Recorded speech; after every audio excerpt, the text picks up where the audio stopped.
Michael just wanted to go back to Australia, but Paula was tied to London because of the girls and the legal battle with the Boomtown Rats frontman.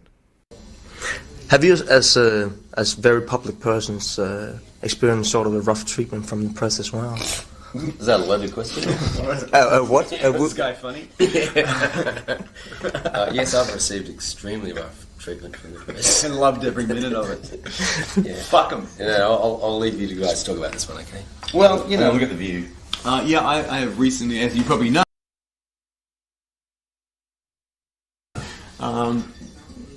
suffered at the hands of very public persons. Rats frontman. Have you, as very public persons, experienced sort of a rough treatment from the press as well? Is that a loaded question? What? Is this guy funny? Yes, I've received extremely rough treatment from the press. And loved every minute of it. Yeah. Fuck them. Yeah, I'll leave you guys to talk about this one, okay? Well, you know, look at the view. yeah, I have recently, as you probably know,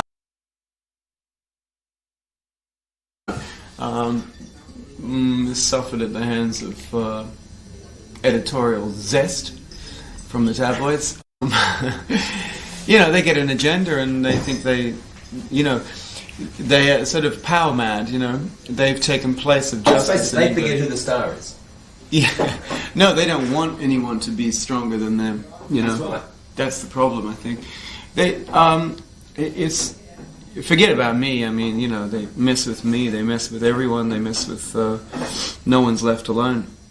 And what I feel sorry for is my kids and family and stuff like that have to put up with having their parents destroyed. You know, for when you've done nothing wrong. I don't care about it. I'll tell you right now, whatever I've done. You know, I don't care about that. It's when you have to deal with a constant onslaught of dehumanization and demonization, you know. It's freaky. It has nothing to do with you, and you have to sit there and deal with it. And you can't get back. There's no laws to help you. There's nothing for you to fight back with. And it's in England that it's a terrible situation because now essentially the tabloids have taken place of justice. And that is really bad for a country. It's an Orwellian nightmare. Big Brother is here. Yeah. It's Murdoch. No, it's not really. Rupert, Mr. Rupert. But it is the Murdoch effect. You know, he's turned. He's proud of it. I'm not putting him down here. I don't think. I would say that he's quite proud of the effect he's had on the papers and the profits he's made. But the problem is. You have a whole generation of working class especially that know nothing. You know, there's an entire generation there that hasn't got a clue what's going on. And I think they're sick of it. Because I walk down the street in England and everybody's going, yeah. See, no one believes it anymore. Or if they do, they're idiots. But, you know, that wouldn't be difficult, would it? If you've been bred on that. And so I think it's out of step with the people now. I hope it is, for England's sake, you know.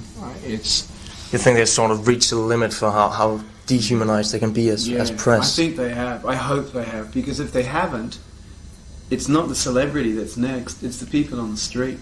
Yeah, so big time. Well, and then you've got the end of civilization as we know it. You know. It's already there. Well, you might as well. It sort of is there, you know, because they treat the people with such utter contempt. You know, it's insulting. Yeah. It really is insulting.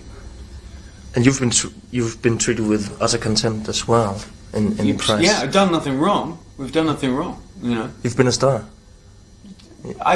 Celebrities. More than that. You see, from about the Second World War onwards, the Mirror used to be a fantastic paper, as far as I'm concerned. It used to provide the working classes with proper information. On the whole, it was, you know, it's a little dodgy, but attempt to provide the working classes and anyone else's, but it was a working class paper, the information about what's going on. Its purpose was, you know, freedom of speech to pull down people who were full of it and were scamming or doing things wrong. Read to you from the Soviet system. In fact, that's what it's like to live in London as a celebrity.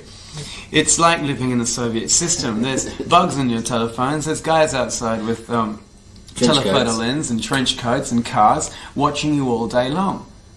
And if you don't do anything that they can make a story out of, they'll just make it up for you, baby. So basically, it's all over. Yeah. Some have theorized Bob was acquainted with